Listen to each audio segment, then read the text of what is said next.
colleague, the ARTA, our Undersecretary for Operations. Friends, ladies and gentlemen, magandang gabi po. Philip Chen earlier said that I'm really busy.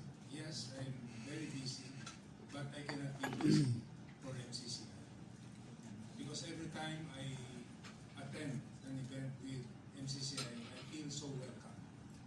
And hearing those messages from His Excellency and Chairman, I feel more inspired to work. Sometimes even more inspired hearing from you than some of our countrymen here, especially from some media people who just look, waiting for us, for our failure, emphasizing the failure without recognizing the successful programs and initiatives that ARTA together with the DICP has been doing for the Philippines. We have been receiving really good, inspiring words. Like earlier this afternoon, we had a meeting with representatives from the European Chamber of Commerce, and they have nothing but praises for ARTA. Hearing this, but just mentioning the word ARTA to some government agencies, and they tell us that agencies will immediately act. Thank you so much, Your Excellency, David. You know, I have to share this.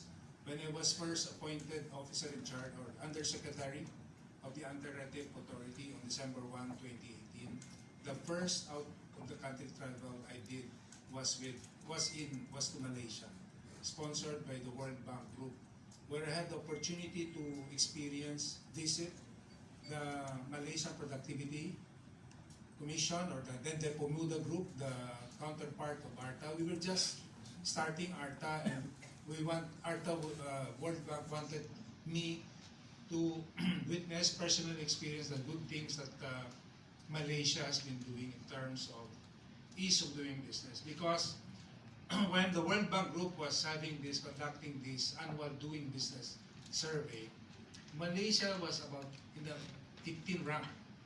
Of course, Singapore is always 1 or 2. New Zealand is number 1. Singapore will be about number 2. And the Philippines will improve its ranking from 2019 to 2020 from 126 economies up to 95th. It's a significant step. And had World Bank decided to continue the survey were it not for the data regularity, when World Bank decided to suspend the survey in October of 2021, we would have improved much further our ranking. And yet, a columnist said that our improved ranking at 95 is still very low. Instead of praising us, improving our ranking from 126 to 95, they belittle the improvement that our country, that ARTA has done to improve our ranking. And tonight, really, I feel so emotional, and I'm so inspired sharing with you the good things that the Anti-Rape Authority, starting, of course, with the inspiring message from His Excellency and the Chairman, David Lim. Ladies and gentlemen, I'm really honored to stand before you to shed light on the role of remarkable individuals who are making a significant impact on our work journey towards a more business-friendly, transparent, and equitable government. They are the unsung heroes, the driving force behind the positive change, and they are known as ARTA champions. ARTA cannot do this without the full collaboration and partnership with the DICP, because the President's directive is that for all government processes to be streamlined and digitalized, and we're happy to claim that when it comes to streamlining, ARTA is it, digitalization, DICP is it. And together with the DILG, we can really work. We can be a formidable force to implement those reform initiatives for the ease of doing business in the country. In the next few minutes, I will introduce to you the world of ARTA champions, led no less by the Malaysian Chamber of Commerce. The vital role and why they are instrumental in shaping a brighter future for our country. We will explore the dedication, commitment, and tireless efforts that make them the backbone of government reforms aimed at simplifying the way we do business. We always believe that for an economy to improve, experiences of more advanced countries, that it should be private sector driven. And there should be stronger public-private partnership. And this is what we're doing at ARTA, and of course, especially tonight, with the Malaysian Chamber of Commerce as our ARTA champion. You know that our mandate at ARTA is two-pronged: the empowerment and enabling of covered government agencies, from the national government agencies, local government units, government-owned and controlled corporations, state universities, and hospital water district, except the judiciary and the legislature and the four constitutional bodies. We cover all of them. And the enforcement side of it under our legal department to conduct investigation, case build. Of course, we want to emphasize, highlight the enabling and capacitating mandate of the underwriting authority. ARTA champions help ARTA in leading the charge in promoting the ease of doing business in the country. For more efficient government service delivery, as mandated under the Ease of Doing Business Law, or Republic Act 11032. No less than the President has acknowledged that in just 5 years, the men and women of ARTA have definitely proven that change in the way we serve in government is possible. It is possible to do things now to empower the improvement of processes and make transactions easier and more convenient for our clients, the Filipino people. With ARTA, he said it is possible to do things now. Of course, with ARTA and the ICT, I should not forget. It is possible to do things now, power the improvement of processes, and make transactions easier and more convenient for our clients, the Filipino people. ARTA has taken note of the challenges highlighted in the 2022 Ease of Doing Business Survey of the Management Association of the Philippines, especially the long-standing issues of poor turnaround time, onerous government fees and requirements, and the lack of predictability in government rulings and approvals. Republic Act 11032 and ARTA were created to address these very challenges head-on. Ease of Doing Business Law brings forth a set of new service standards that embody efficiency, transparency, and convenience to ensure that government services are delivered promptly and effectively. The pursuit of a government that truly prioritizes its clients is an ongoing journey for all of us, driven by two key factors: a regulatory framework that promotes favorable conditions and the efficient provision of government support and services. By minimizing bureaucracy and administrative complexities, a streamlined and effective regulatory framework enables businesses to establish, function, and expand with greater ease. Equally important is the provision of effective government support and services, the provision of reliable infrastructure, accessible public utilities, and streamlined administrative procedures plays a pivotal role in ensuring seamless and efficient business operation.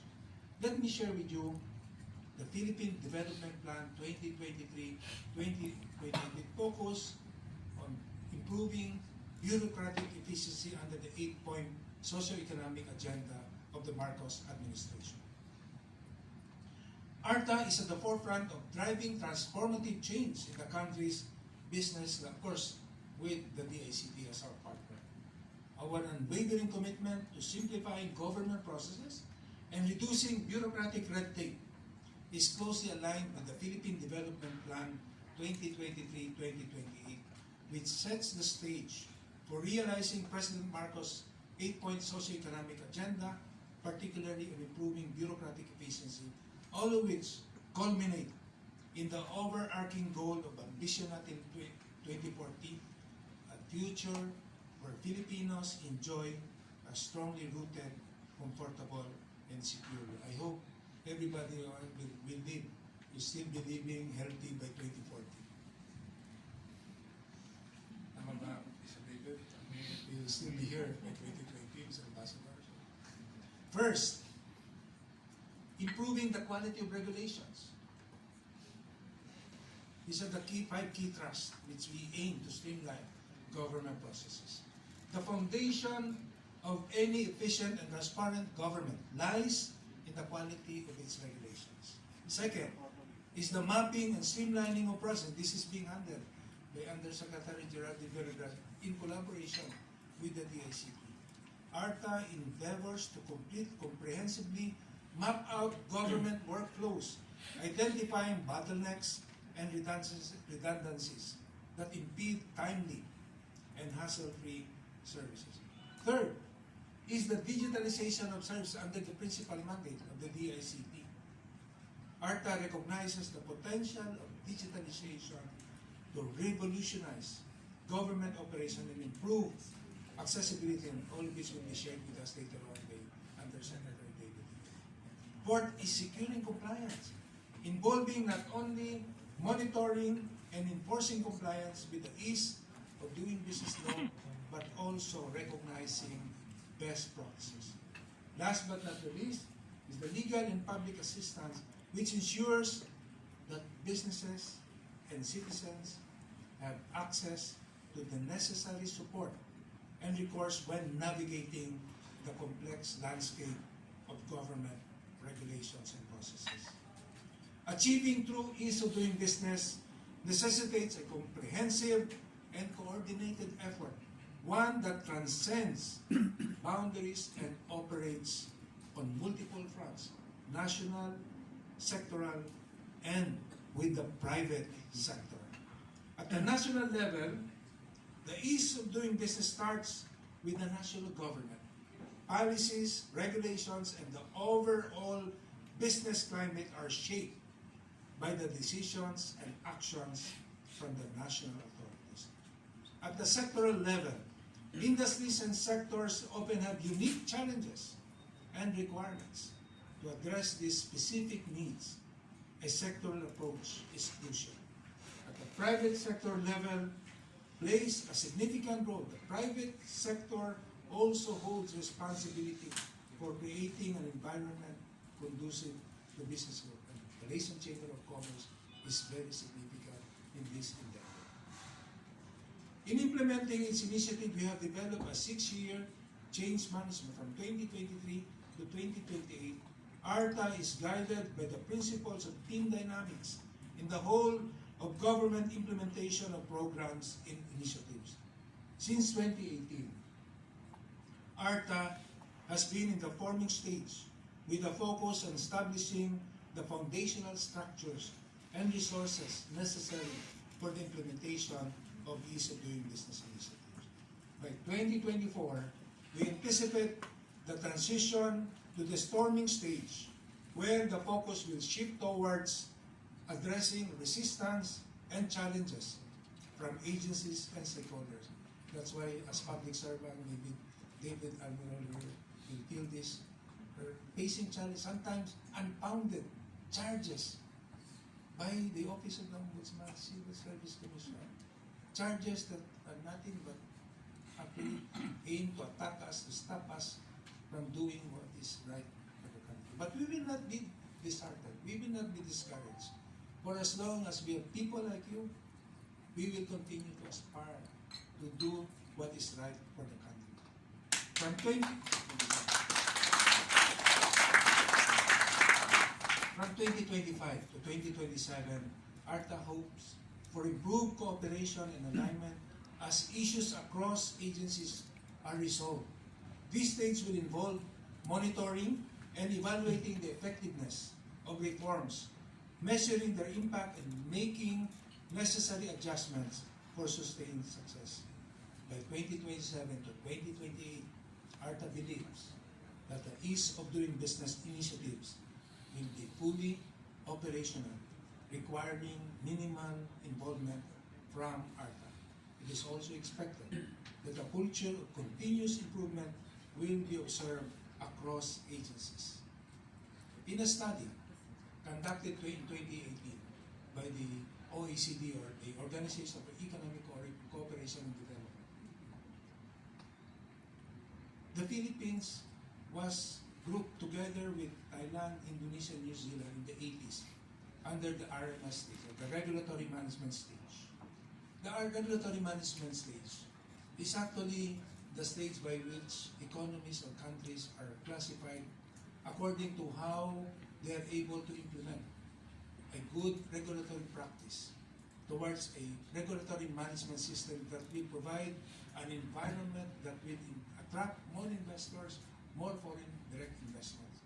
In the year 80s, we were classified under a starter stage with Thailand, Indonesia, and New Zealand. In the 90s, we were classified with Malaysia. We were classified with Malaysia, Japan, New Zealand.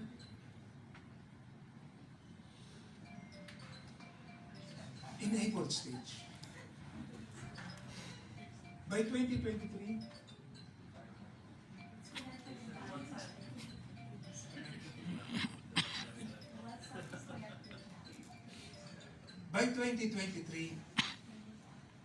we hope that with the implementation of our programs and initiatives, we would be classified under an enabled stage. We are lagging behind, really, than our neighbors. But when you're down, there's no way but up, right? So we hope that by 2028, we will be classified now under an embedded stage with Malaysia, Singapore, Australia, New Zealand, and Korea. In a mere 5 years, we've sprinted towards transitioning from a starter RMS stage to a fully enabled one. Our unwavering commitment to this space will propel us to the embedded stage by 2028. We're confident that these accelerated efforts will yield a vastly improved, competitive, and seamlessly integrated regulatory environment in the Philippines. Ultimately, the sprint towards progress will play a pivotal role in